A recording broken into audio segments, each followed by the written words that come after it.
بولاية بنار بالهند وببداية القرن 20 قد بدأ السكان بالسماع عن حوادث اختفاء مريبة، لكن حوادث الاختفاء كثيرة بتلك الولاية، لكن الأمر المخيف هو وجود بقايا مأكولة لجثث مرمية بالغابات هنا وهناك، ولم تكن كمية قليلة إطلاقا.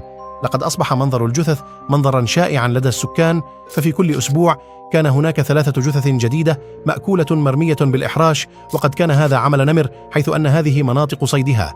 لذلك قرر السكان عدم الخروج من منازلهم بعد غروب الشمس، حيث أن النمور تصطاد ليلا، لكن الأمر لم ينفع طويلا. توقفت حوادث القتل بالبداية ونفعت الخطة، لكن وبعد عدة أيام قد بدأ السكان يبلغون عن رؤية عيون تلمع بالظلام تتجول حول قراهم. نعم، لقد أصبح النمر يأتي للقرية منتظرا أحدهم ليخرج ليأكله، كما لو أنهم كانوا فريسته، وقد قام فعلا بقتل وأكل عدة أشخاص بهذه الطريقة، غالبهم قد خرج لقضاء حاجته على أطراف طريق القرية. وحينما قرروا عدم الخروج حتى لقضاء حاجتهم، قد بدأ النمر باقتحام المنازل وكسر نوافذها، وجر فريسته إلى الغابة كما لو أنها حيوان. لقد كان يعض رقبة الشخص لينزف حتى الموت، ثم يجره للغابة ليأكله. المخيف بالموضوع أن هذا النمر لم يكن يأكل الكثير فعليا، فإنه كان يترك معظم الجثة، حيث أن أجزاءه المفضلة كانت الأفخاذ والأكتاف، أما الباقي فكان يتركه للتعفن. استمر الأمر عدة شهور حتى عرضت حكومة الاستعمار البريطاني للهند جائزة لمن يقتل هذا النمر، لكن وبما أن الهنود كانوا خائفين منه، قد تم استدعاء أحد أكثر الصيادين البريطانيين احترافا لأجل المهمة، وهو جيم كوربيت.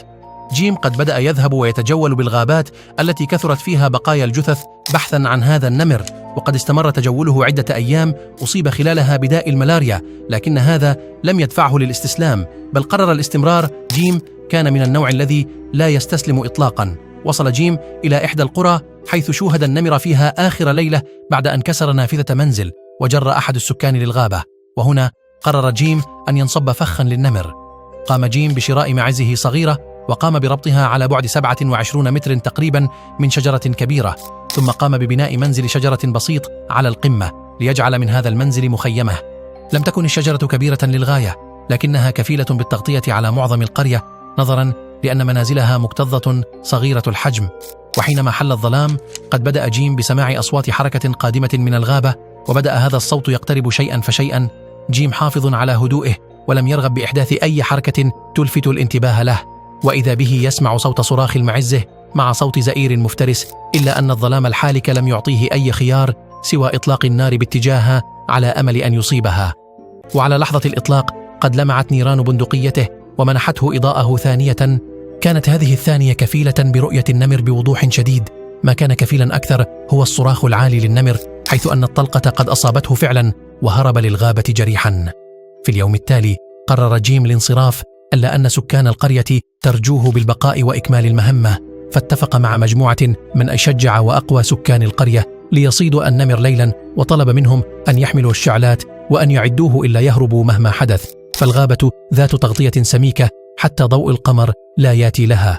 وفعلا ذهبوا للغابة وبدأ يتتبع آثار الدماء حتى وصلوا لعمق الغابة، وإذا بالنمر يزئر عليهم. هرب السكان ورموا المشاعل على الأرض وفروا بحياتهم. جيم بدأ بإطلاق النار بشكل عشوائي باتجاه النمر، وتمكن من إصابته وقتله لتنتهي سيرة هذا النمر.